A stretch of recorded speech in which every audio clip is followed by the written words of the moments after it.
Let's get this sports podcast party started, all right?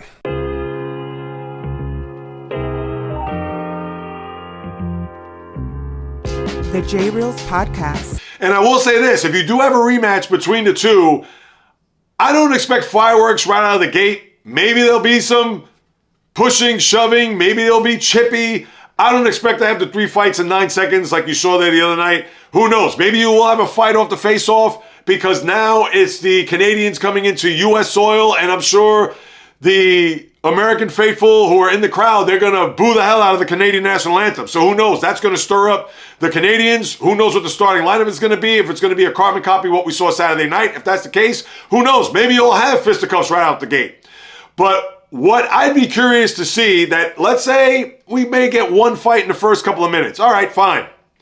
But what if this turns out to be a blowout? What if it's 5-2 in the third period? What if it's a scenario where you get an empty netter at 5-2 and now it's 6-2 and now all hell breaks loose?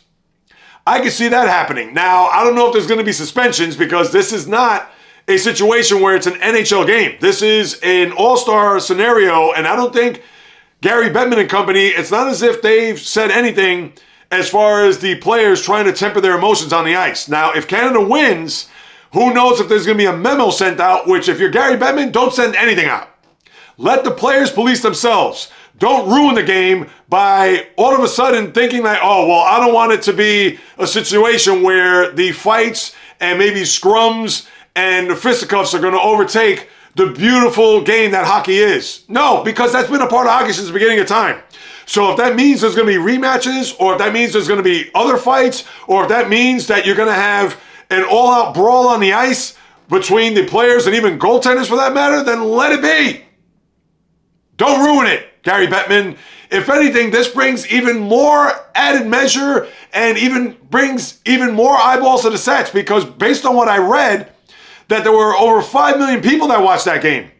So could you imagine if you're going to have a rematch there Thursday night, which will be on ABC, ESPN, and won't be on TNT, which I believe the game was on Saturday night, you may have, who knows, 6, 7, 8 million people watching.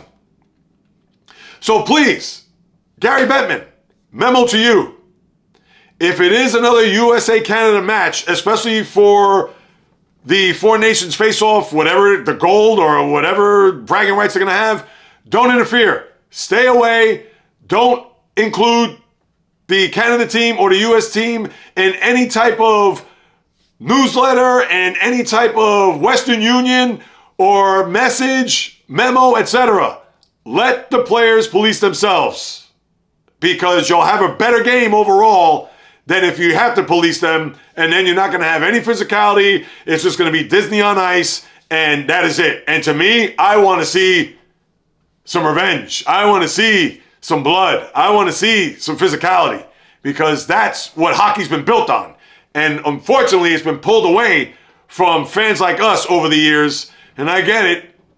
Just like all the other sports, whether it's NFL, baseball, NBA, how they have to change the game with analytics and player safety and things of that nature.